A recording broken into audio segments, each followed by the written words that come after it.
What was Walt Disney World like on 9/11? It's a question Disney fans have asked for over 2 decades now, because that morning started like any other day in the most magical place on Earth, and ended as one of the most surreal and emotional moments in Disney history. And after years of exploring every corner of the parks, talking with former cast members who were there, and digging through rare behind the scenes accounts, I'm going to take you back to that morning. We'll relive what it actually felt like to be inside the parks as the attacks unfolded and uncover how Disney made one of the fastest and most graceful emergency decisions in its entire history. You'll see how it changed everything, from security to park operations to the very meaning of Disney magic. We're going hour by hour from the first rope drop to the moment the gates closed. And trust me, by the end, you'll never walk down Main Street, USA the same way again.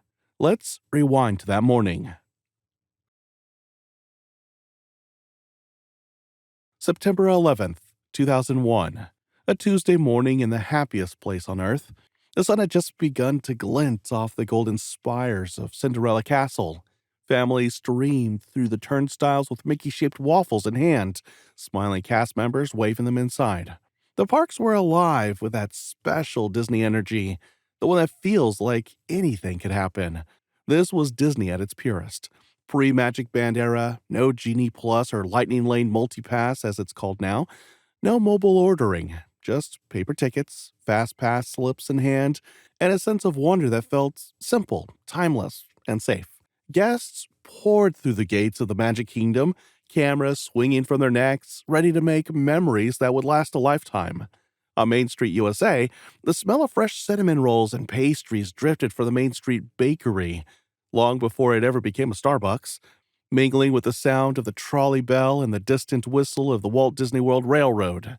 Families posed in front of Cinderella Castle, and over at Cinderella's royal table, the lucky few with early reservations were already enjoying a breakfast fit for storybook royalty.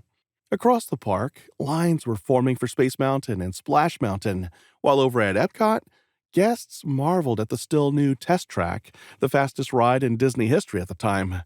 Disney's Animal Kingdom was only a few years old, and families were eager to board Kilimanjaro safaris for a glimpse of elephants and lions on the savannah. At Disney MGM Studios, Tower of Terror loomed over Sunset Boulevard, while Fantasmic cast members quietly prepared for another night of fireworks and fantasy. The whole resort felt timeless, alive, blissfully unaware that within hours, the world outside those gates would never feel the same again. But while thousands of guests were stepping into the magic, just 1,000 miles north, something unthinkable was beginning. 8:46 a.m. American Airlines Flight 11 strikes the North Tower of the World Trade Center. Inside Disney World, no one knows yet.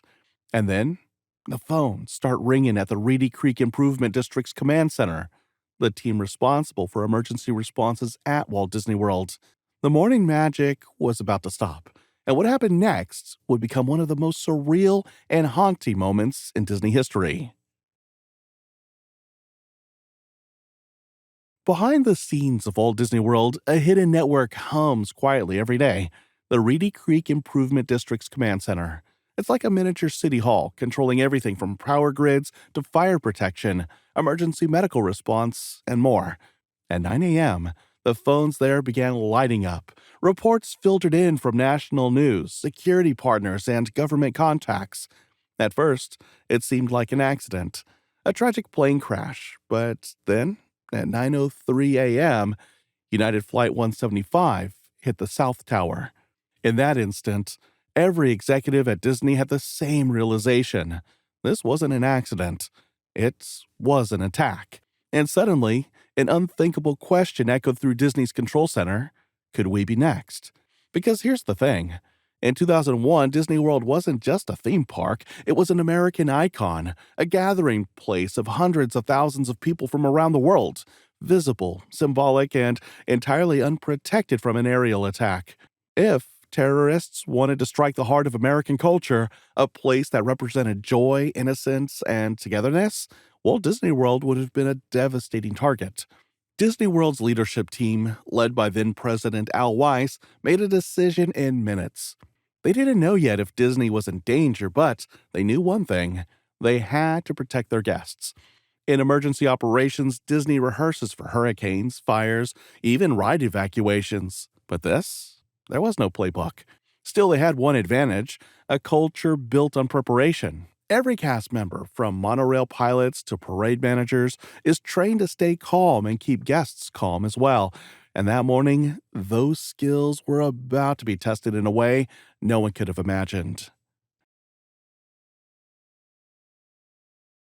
Just after 9:30 a.m., a single order came down from Disney's Crisis Center in Lake Buena Vista: close every park immediately. No explanations, no public statements yet, just quiet, decisive urgency. Disney had never done anything like this before, not for hurricanes, not for national emergencies. Parks might close early or delay openings, but never had every park been ordered to empty out so swiftly and so silently in the middle of a bright, sunny morning. The challenge was monumental. How do you evacuate tens of thousands of guests without causing fear or panic? That's when Disney's legendary operations discipline kicked in. The company had plans for nearly everything, but nothing quite like this. Still, the cast members did what Disney cast members have always done best. They smiled, stayed calm, and took care of people. What followed was something known internally as a soft evacuation. A public announcement was made in the parks: ladies and gentlemen, due to circumstances beyond our control, the park is now closed. Please follow the instructions of cast members and move to the nearest exit. Rather than alarm guests, cast members approached each queue with the kind of friendly confidence that defines Disney service. At Space Mountain, at Peter Pan's Flight, at Kilimanjaro Safaris, they leaned in with those practiced, reassuring tones. Hey folks, we're experiencing some temporary technical difficulties. We'll need everyone to make their way toward the front of the park. No sirens, no panic inducing announcements over the loudspeakers, just cast members forming human walls while quietly and methodically redirecting tens of thousands of people, one smile, one conversation at a time. Parade prep stopped mid setup. Floats that had been lining up behind the gates near Frontierland were parked and secured. Performers stayed in costume, still waving as guests exited. Mickey, Minnie, and Goofy keeping their smiles for the children who didn't understand what was happening. Background music continued to play.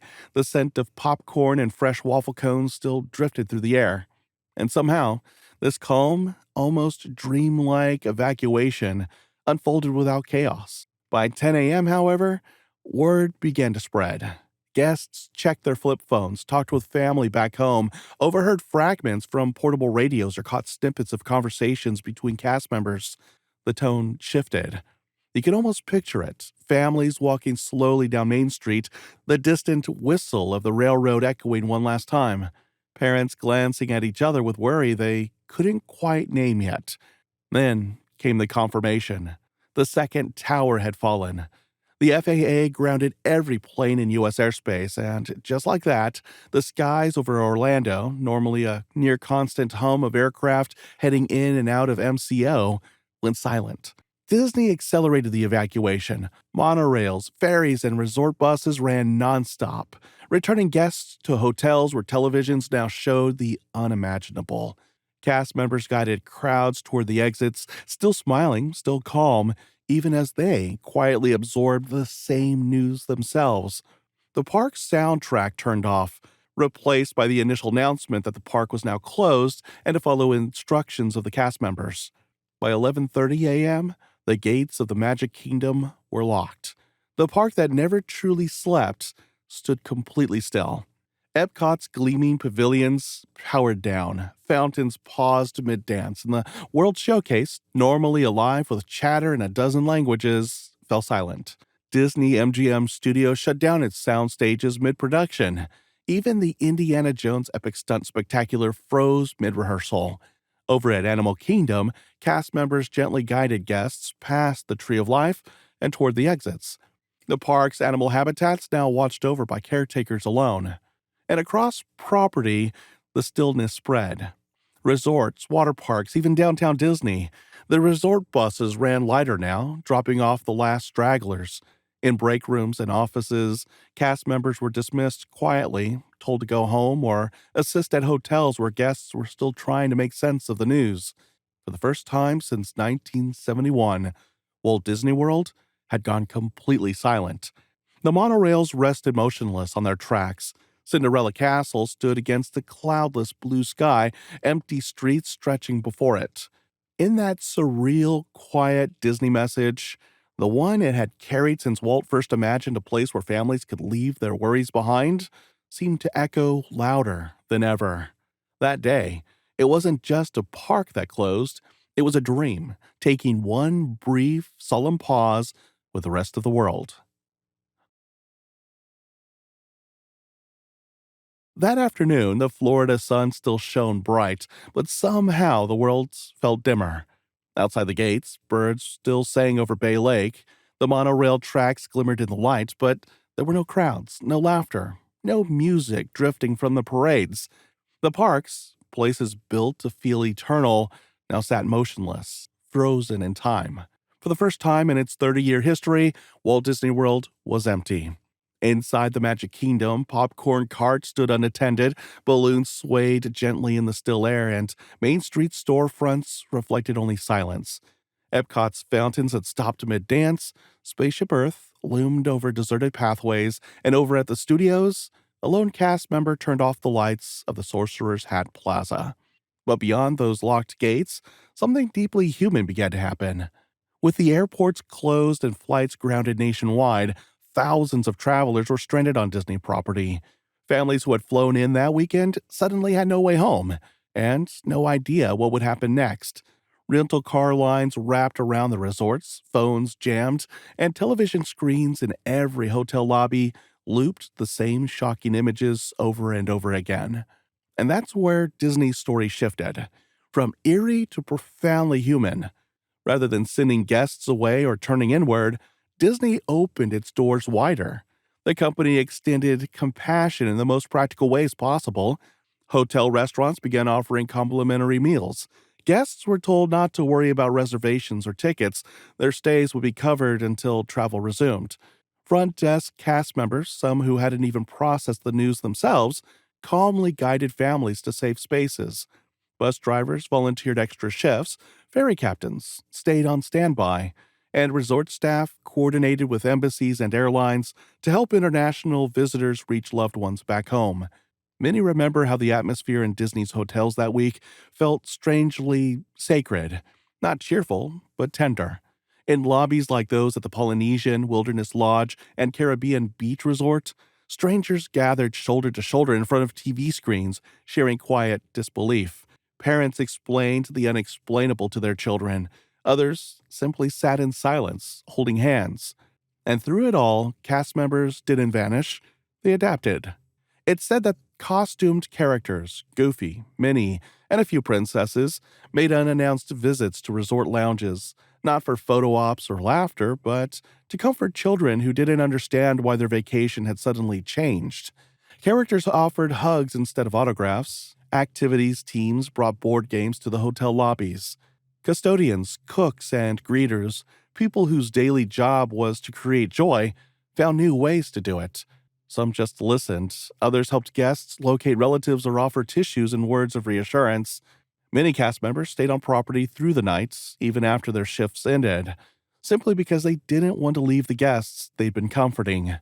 And while the parks themselves sat empty, motionless and silent under the afternoon sun, the real magic was happening behind those resort doors. In those hours of uncertainty, Walt Disney World became exactly what Walt had always hoped it would be: a community, a place of safety, a reminder that human kindness is the most powerful form of magic there is. Behind the scenes, Disney's emergency management teams worked tirelessly. Reedy Creek's fire and medical staff remained on duty throughout the night, ensuring guests and employees were safe. Security teams coordinated with federal officials and local law enforcement. There was no manual for a day like this, yet everyone seemed to know what to do. Not because of orders, but because of instinct. By evening, as the sun dipped behind the Seven Seas Lagoon, a stillness hung over the entire property. The castle lights flickered on automatically at dusk, illuminating an empty park. But across the water, in the hotels, families shared meals provided free of charge, comforting each other as best they could. And, for a moment, there was still a glimmer of hope, fragile but real. Because even as the world outside felt broken and uncertain, inside Walt Disney World, the spirit of care endured. Cast members smiled through their tears, guests thanked them for their kindness, and somewhere, deep down, everyone seemed to understand that what mattered most wasn't the rides or the parades, but the simple human magic of helping one another through the dark. It wasn't fantasy that held Disney together that week. It was people, real people, showing up for each other in the face of fear. And while televisions across the world showed chaos inside Disney hotels, there was still the faintest glimmer of light, a quiet belief that even in tragedy, the world's happiest place could still offer something rare and precious: hope. When the parks reopened on September 12th, everything felt different. Flags flew at half mast. The morning flag raising ceremony at Magic Kingdom drew hundreds of silent onlookers. No fireworks that night, no parades, just some guests singing God Bless America as the American flag was raised in front of the Hall of Presidents. Guests walked slower, families held hands tighter. Even the cast members greeted each person with a gentleness that felt new. And from that day forward, Disney changed forever. Security became a permanent part of the park experience. Bag checks, restricted airspace, advanced communication protocols. Many of the systems Disney uses today for crowd management and safety trace back to lessons learned in those few hours on 9/11. But there's another legacy too, one that doesn't show up in policy manuals. It's the reminder that Disney's magic isn't just rides or fireworks, it's connection. The same energy that helps a cast member make a child smile, that's the same spirit that kept people calm that morning, that comforted families stranded far from home, that reminded the world what hope looks like in hard times. That week, Walt Disney World became something deeper than the happiest place on earth. It became a symbol of resilience, of how imagination and kindness can help us process real world pain. Because even when the skies were empty and the laughter stopped, Disney still stood for something: the belief that joy can return even after the darkest day. So the next time you're on Main Street, pause for a second. Look up the flag above the train station. It's not just decoration, it's a reminder of a day when time stood still, and Disney quietly helped the world start turning again. On September 11th, 2001, even in the happiest place on earth, time stood still. If this story moved you, give this video a like and share. And if you want more hidden Disney history and insider details, subscribe to Castle Compass. And while you're at it, check out the next video on your screen. I think you're going to love it, because the truth is, your adventure is just beginning.